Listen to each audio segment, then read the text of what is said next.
Hi, this is Michael Orrell of MobileBurn.com, and today I'm going to walk you through the Android 3.0 Honeycomb user interface and applications on a Motorola Xoom. So here you are with the lock screen. I'm going to unlock the device just by dragging the lock icon. This leads us to the home screen. You can see we can swipe left and right.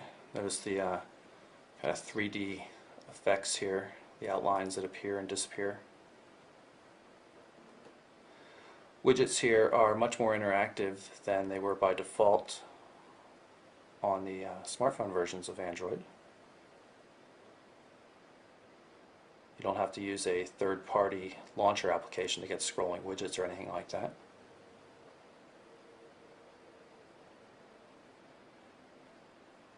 If I tap on this plus sign here, it shows me all the things I can throw onto a home screen. Here's all the widgets.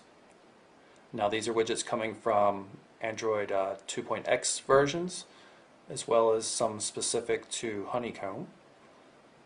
Of course, you can put application shortcuts. Here's how you change wallpapers. There are live wallpapers as well.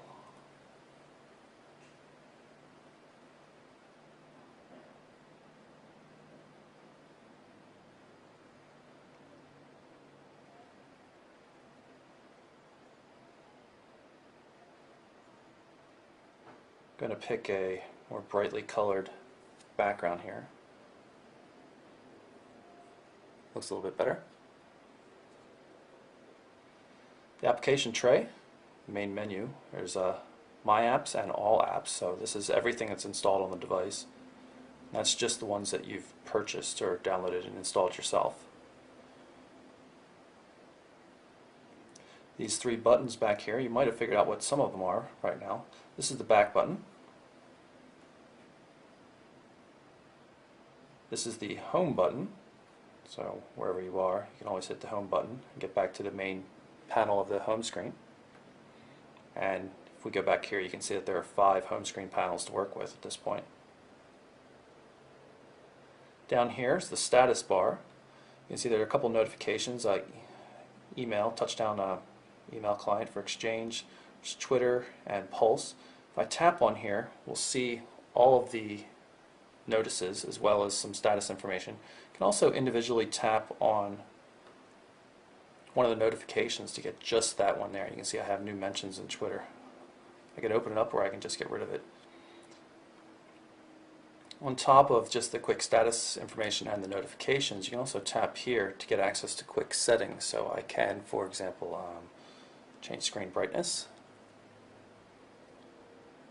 or turn notifications on and off, and Wi-Fi settings, or go just to the full-blown settings. Notice everything's in a nice multi-pane view, really quite attractive. Now, I showed you the scrolling widgets before. I'm going to go into some of the email ones. There are only a single version of each of these, so you don't have much in terms of options for sizes. It's that size for the bookmarks and these sizes for Gmail and Inbox for your regular email applications. You can tap here to get through to the Gmail client. Again, you see it's the split screen.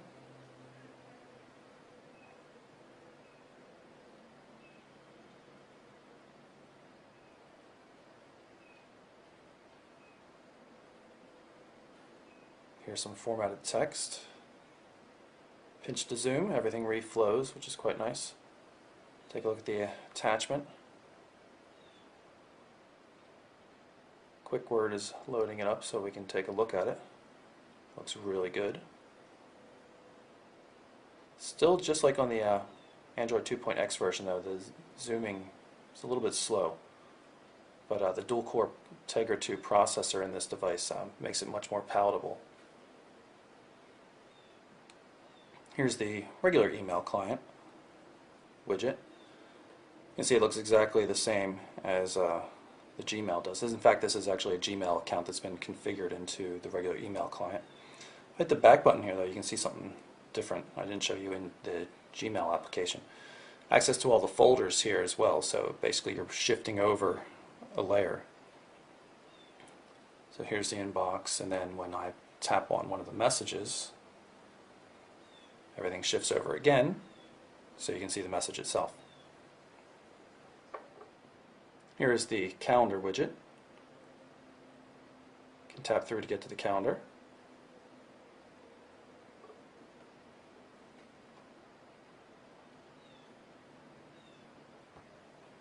You can change views up here. And you'll notice in the applications that are Honeycomb aware, you're going to see menus up here in the upper right hand corner of the screen. There's also things for like new appointments and button for going back to today.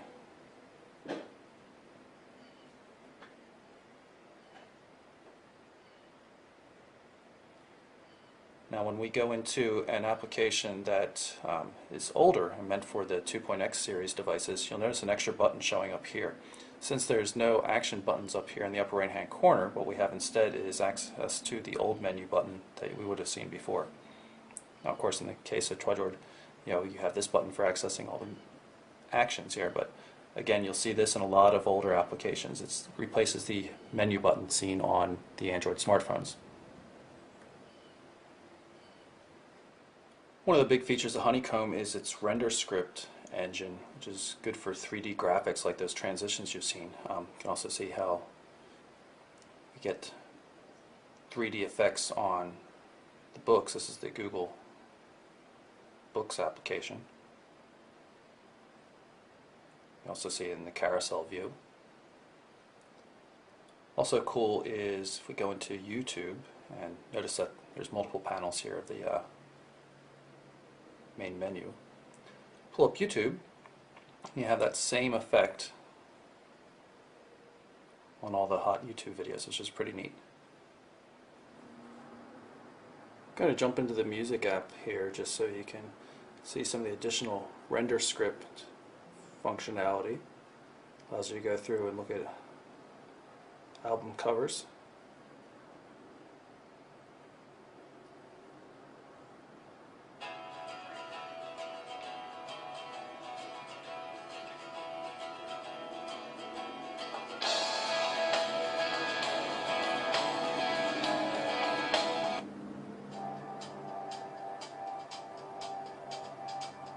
Cherry, cherry, you're still very young, and we've only just started having fun.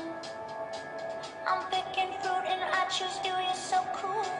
No need to save yourself for someone else. And you might be able to see the little headphone indicator down here. You just tap on that to bring up controls.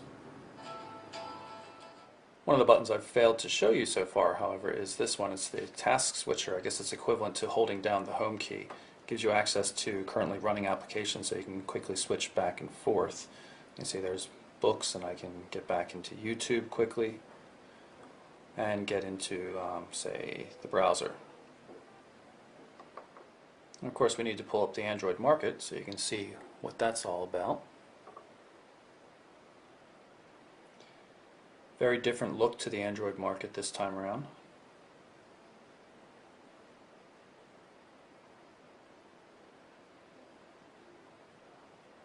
Another thing I noticed with the Honeycomb applications is you don't always end up at the start when you jump back into them. Now this is the main home screen. You can see we have options for scrolling through everything. And you'll get a little bit of strangeness here when you sometimes when you do searches. I'm going to try, I'm actually typing this in with a Bluetooth keyboard off screen. I'll show you the virtual keyboard later. Notice how it said no results found first and then populated it with results. I'm kind of confusing. I didn't know what was going on at first. When it's slow because of connectivity, it can look like you have no search results even when there should be some.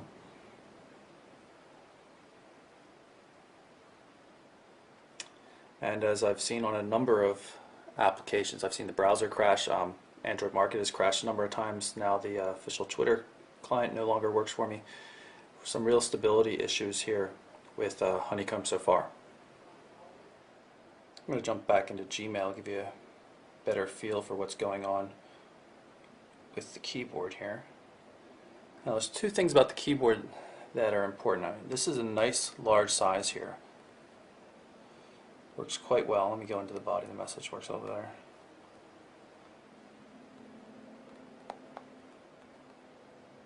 It's definitely on par with the iPad's keyboard in terms of size. And you notice the autocorrect there, I mistyped message.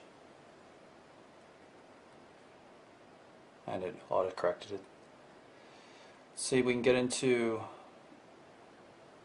the edit modes here by long pressing on a word. And then you'll notice up across the top we have other options. Select all, cut, copy, and paste. So I can do select all, or I can then, after the fact, edit it out, cut, and then tap and paste it again. Works pretty well. Obviously there's a number mode, symbol mode as well. Double tap to get a space or a full stop, whatever you want to call it. Tab will often jump you from one field to the next. Let's see if it works here. You can see, yeah, here I am in the to field, hit tab and it takes me to the subject field and then back into the body. I've pulled it up into portrait mode here so you can see what it looks like. When you're using portrait mode, you can really pick it up and just bang it out with your thumbs. I can't do it because it's laying on a desk right now, but you can see the smaller size and the aspect ratio of the device makes it a lot easier to pick up and just bang away on your thumbs on the virtual keyboard.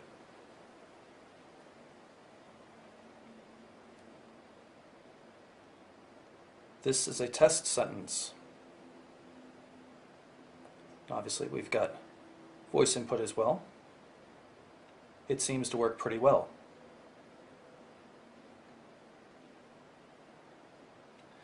Access to other shortcuts here, like the emoticons and things like that. Settings as well. In general, when anything pops up on the screen like this, whether it's in the browser or an application like this, you just tap anywhere else to make it go away. You don't have to use the back button or anything like that. Also, again, we have the button down here when the keyboard's up, so you just tap here to make the keyboard disappear.